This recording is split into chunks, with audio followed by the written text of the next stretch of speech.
Live in the moment. This is the time that you have. This is the time that I have. Live with what you have, on what you have. Okay, I'm not saying that you should not work to and aim towards what you like, what you love, but use whatever you have. Okay? I'm in the second floor, but I believe it is not until when I'll be in the 9th floor or in the 10th floor is when that I'll start giving testimony and start telling others about what we ought to do while we are on earth. Live with what you have. Stop living in utopia. Do what you love always. Enjoy the little or the more that you have. Stop admiring and desiring other people's whatevers. They are not you and you are not them. It is your life. I know it's everyone's dream to go to live in New York, to live in London, to tour Beijing, to tour Paris, and you forget where you are. I'm not saying it is bad touring, it is bad adventuring and exploring the world. No. What I'm saying is wrong is fantasizing much on what you don't have and forgetting what is in your hands. Live your life. You only live once, and once is enough if you live effectively. Okay? Don't save all your money day to day, living a hard life because you want to save it, and go after 5-10 years or even 20 years you want to go and live in some luxurious place. Folks,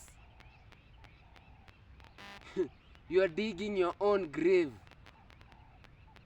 You are already in your grave and you are putting soil. You are closing the hole. You are digging deeper. And you're not digging for gold, of course, or some expensive minerals. It is that you're digging for vanities. God told the Israelites while they were in Babylon as in exile that they should live there, they should multiply, they should build houses, they should marry, they should expand themselves while in exile. Even the Israelites in Egypt, they lived there. They lived their lives. They did not wait until they were not saying to themselves, when we get out of this Egypt is when we'll now continue going and to continue now giving birth. We'll continue, we'll go and now till the land. No, they tilled the land while in Egypt. They tilled the land while in exile. Don't wait until you are 40 is when you want to spend the money that you've saved. You might not reach the 4th floor while you're in, and now you are in the 2nd floor. Like Kenyans, it is everyone's dream to go to Nairobi. And once you reach in Nairobi, you'll find that, you need to have so much money so that you afford the life there. And if you don't have much money, you'll now be embarrassed of yourself. Of course, you cannot lack the daily bread, but where you are, maybe you are enjoying, you are accessing whatever you wanted, whether it's food, you are putting on clothes, you are if it is church, you are attending church. If if it is worshiping God, you are worshiping God. If it is God providing, He was providing. You could even marry or get married wherever you are. So it is high time you live your life. I am doing it. I am living my life. I know all good things work for those who work for the purpose of God. I know you know that verse. Wherever you are, God knows you. I know God told Abraham to leave his land and go to some place that God himself knew. But he didn't tell Abraham not to continue living life, to just wait at the right moment, to just wait the right opportunities, to just wait the right people, no. Abraham went and Abraham lived his life. He tilled the land. Abraham went with his wife. Abraham lived life. So what I'm saying is, let's live life. Let's live for the moment. What is yours will always be yours. What is mine will always be mine. No matter where I am, no matter what circumstance I'm in, what is to be got to be. Psalms 139 verse 16. God recorded all the days of your life before you were born. So what do you have to worry about? Before I was born, God knew that I'll be here right now, facing the camera, facing you, saying these words at this moment. My point is, we don't have time to waste. I personally am not wasting even a minute. I'm not wasting for the right money to come. I'm not waiting for the much money to come. I'll use whatever. If it is 50 Kenya shillings that I have, I'm gonna use it with the whole of my heart. I'm gonna enjoy it.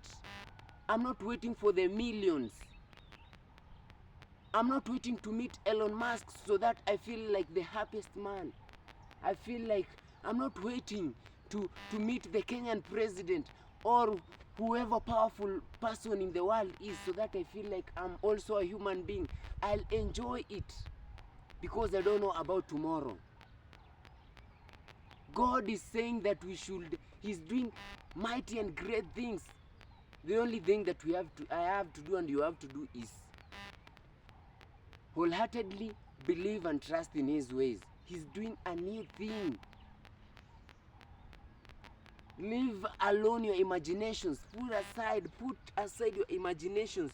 Put aside your many plans. Because many are the plans in our hearts. But God's will is what prevails. God's will is what prevails. Yes, I'm here to confirm that I'm a living testimony and I'm gonna do it. I'm not waiting to be invited or to be seen in the Paris Fashion Week so that they recognize me as a fashionista. No, I believe in myself and I know what is to be got to be. And I don't need any man's approval. Men will never approve you. If it were that men were the ones approving people, Joseph, men could have seen him earlier before. But it is God and His timing. Joseph was sold as a slave, but he lived his life. He was betrayed by his family. But he didn't give up on himself. He continued with the life wherever he went. Wholeheartedly serving God. All I'm saying is, let's serve God with all our hearts wherever we are, in whatever situation. in whatever situation. Let's serve the Almighty God. God knew that Joseph would meet and would become the prime minister in the foreign land. Just imagine, I'm taken to America as a slave or as an immigrant, and God makes me to become the second in command. So what I'm saying is, let's put our hope in the Almighty God. Trust in God. Be strong and courageous. Let's be bold. Yes. So God bless you.